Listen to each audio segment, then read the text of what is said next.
Hi everyone, this is Tomba Ate here, and today I'm going to be making a presentation on my topic, which is data analytics in the Internet of Things. So the outline, first I'm going to be talking about the introduction, 2, the background, 3, data analytics schemes, 4, distributed analytics, 5, IoT and data analytics, 6, the hybrid approach, 7, conclusion, and 8, future research. So for the introduction, I'm going to be talking about the Internet of Things, and also I'm going to be talking about data analytics. So Internet of Things is a system of interconnected devices that transfer data amongst a network. These sensors actually gather information from their environment, and then they are connected via the cloud or whatever setup that the system has. The thing, the Internet of Things, like what we call the thing, can be like a person connected to a sensor, or a farm animal connected to a sensor, or just a sensor typically taking temperature or pressure, just typically getting some data or information from like its environment. That's basically what Internet of Things is, and sharing this information amongst multiple devices. So for data analytics, it is the process by which information is drawn from raw data, and then this information is used to come to insightful decision making. Basically, this decision making process is become more effective because the data that is gotten is actually filtered, and then you can actually recognize patterns and trends in your businesses, and then you can use this to be proactive in your decision making process. So we're going to be talking about the background of IoT. So basically, there's not that much to talk about, but basically the main problem of IoT is the amount of data that is generated, because I already talked about IoT being a system of interconnected devices. Maybe it can be millions or billions of devices at the same time, and each device is actually providing specific information to another device. So it's going to produce a large volume of data and large data sets. So we need something to be able to allow us to filter this data, because not all of this data is useful, and we need a process whereby the useful data is actually made available to all the devices that need it, because sending wasteful data through your network is actually a waste of your bandwidth. So for example, an example of like useless data would be data updating system reports. Okay, let's say you have a system, and then every 10 seconds your system is sending information that is functioning properly through your channel. That will just cause backlog for your data, because the whole system will be clogged. You want to know the difference between data that is useful and data that is useless. So basically, in a connected world, we need data analytics in the system of IoT, because it doesn't only provide processing for large information. Next, I'm going to be talking about data analytics schemes. So there are basically 3 schemes that are being applied in IT today. The first is your centralized, decentralized, and your distributed. Decentralized, that's your traditional approach. Basically, all your data gotten from all your devices are sent to, from everywhere, are sent to a cluster of physical nodes for processing. Decentralized, it forms like a tree of logical clusters of your nodes. So basically, each of your nodes will go for processing at the closest point it can. So you can use like a filtration mechanism such as geography. So let's say nodes in Africa will be processed in one place, nodes in Europe will be processed in another place. So that's basically faster than the centralized approach. And then the next is your distributed. Distributed basically is a system that has small and large clusters all over, and then the devices are connected and are processed in each of these clusters. So when data is needed faster, it's probably processed in a smaller cluster with smaller data sets, or is processed in a bigger data set with like a different cluster. So what are the advantages of using the distributed approach? So first of all, you have faster time for insights. Like basically, insights I said was what you make sense of information with your business, or what you need your information for. Like, is your information giving you informed decision, or is it giving you like just useless data? So basically, distributed, because there are a lot of clusters, small and large clusters, data is processed faster. So you can receive the information faster, and then you can be able to make sense of your information faster. 2 is optimization of your bandwidth. So since you are processing your data at different levels, like your edge or your fog level. So basically, your edge level is your sensor level. Your fog level is when your data is clustered together in one place and it's processed. And then your cloud level is when it's processed like outside of your system. So since you are doing different types of processing for this distributed analytics of your sensors, your routers, and your switches, it reduces the amount of data that needs to be transported to the cloud if you need to create insights on the cloud. It also helps to reduce the main challenges in IoT, that's your network processing power. So because you have different points of processing, it actually helps your network. Next is better security, because data is only available to devices in one cluster and not the cloud. So data is more secured, and there is less strain on your cloud because all your data is processed at either the edge level or the fog level, and you don't need to process the data on the cloud, and also increases privacy. So the main disadvantage of distributed analytics is the cost to implement, because if you are thinking of implementing small and large clusters all over the place, then even though they are logical clusters, like it's going to be time consuming, or it's not going to be cost effective because of the amount of devices that you have to connect. So next, I'm going to be showing you a diagram that basically just summarizes the process of like how your edge, your fog, and your cloud layer works. These are the three layers in data analytics having to do with Internet of Things. So on the edge layer, we have the sensor layer. Basically, I mentioned this.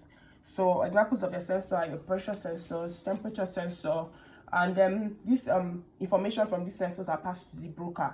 And then this broker processes the information in such a way that it's passed to the fog layer.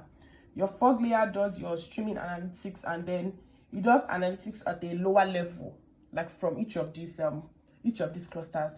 And then the data from that information, basically from the streaming analytics, passed to your regional center, which is your cloud layer. And then you have a dashboard of every single information that is useful in your system.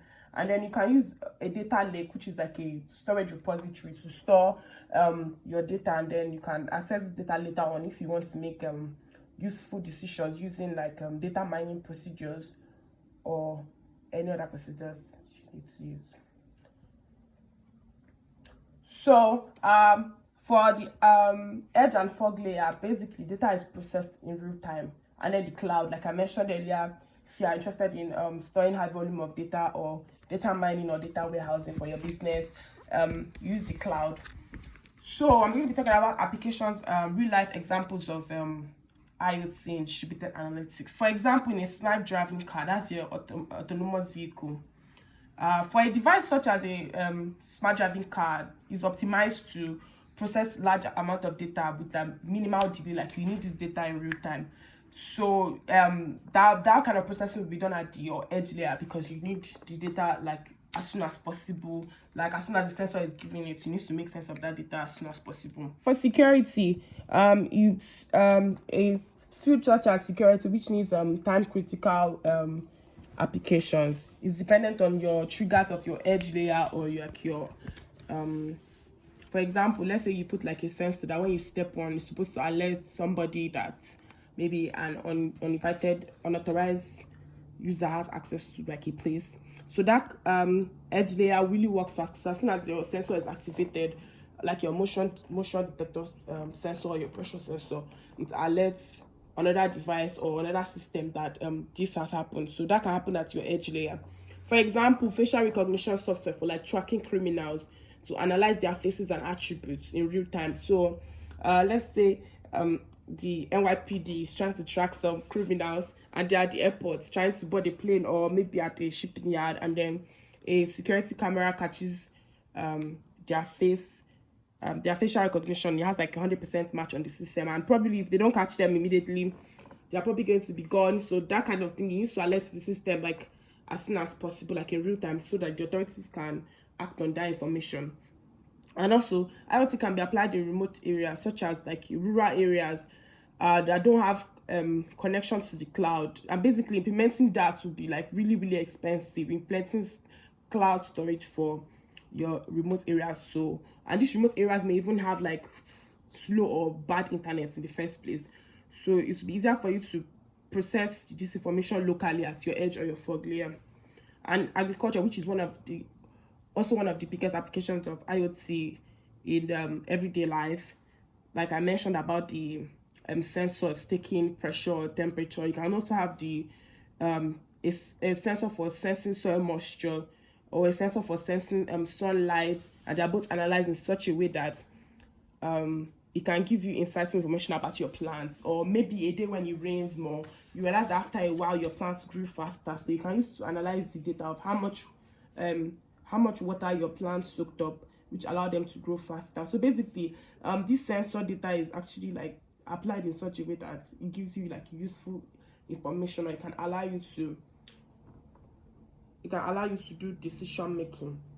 So for your connected car, which is also another big application, also known as Internet of Vehicles, it allows you to collect and analyze data for vehicles like in real time, and then provides like a single platform where all this data can be analyzed. It also gives you like real time streaming telematics. So, and you also get like historical data or like pattern analysis. So basically for like rush hour and peak seasons, typically that really works because they already know the time or the day that most cars will be on this particular route, or how full or busy this particular route is, because the sensors from the cars send data to like a centralized point, and this centralized point actually provides data that can be used for like your Internet of Vehicles, so it can guide you on what not the routes not to pass at particular times of the day. So next, I'm going to be talking about the hybrid approach. So I talked about the edge, fog, and cloud layers. So basically, the hybrid approach is one that merges all the good parts of the edge, the fog, and the cloud analytics layer. So basically, the edge and fog, they are responsible for providing data in real time, and your cloud analytics is responsible for providing high volume data storage, and you can do data mining, and it can help in your business. So basically, the hybrid approach just merges all the workings of the edge, fog, and cloud layer. So the first step is your edge. Your edge layer, it senses real world inputs such as like motion detection, like I mentioned prior, temperature, and so on. And these sensors are connected to the fog via wired or wireless connection, depending on which you prefer. And then your fog has obviously more less power than your cloud, but more power than your edge layer, because it applies like less sophisticated algorithms in processing your information at that layer, and typically than the cloud. So basically this data is transformed and fused to the cloud, and put for further processing and storage if you require that. So the third step is your cloud. Basically that's your data regional center, so your data center. This resides in the cloud and provides the final processing steps for your data from like your sensors, and you can apply like machine learning algorithms or store the data, and the processing power and storage capability of the cloud is high, which is the good part of applying the cloud to like the real-time processors like the edge and fog layer. So the advantages of your hybrid approach: one, it reduces decision time and increases privacy by analyzing and processing your data. Two, it provides larger data set analysis, so you can analyze like a whole lot of data, like, and it will actually give you like accuracy in maintaining your system, because you are not having like data in different places. They are all in one place and you can access them at the same time. So it reduces transmission cost over the network, because your data is moved from each layer to the other and then stored on the cloud. So you don't actually have to transfer the data in real time. It just goes to the cloud center whenever it can, and yeah, it doesn't affect like the processing of the other at the edge or the fog layer. And you save energy by analyzing and processing data locally. So for the conclusion, we already know that data analytics is very, very important to IoT, because the IoT is involved with very large amount of volume of data, and this data is, some of them are useful and some of them are not useful. I'm curious to see how Internet of Things is going to be implemented in AI, because like from what I checked online, a couple billion devices are actually connected by the Internet of Things. So I'm curious to see how artificial intelligence and more machine learning algorithms can be applied to Internet of Things. I'm also curious to see if you're going to further this research, Internet of Vehicles, like I mentioned, can be implemented better, and the security issues having with Internet of Things and the interconnected devices, how these security issues can be solved. And thank you. Any questions?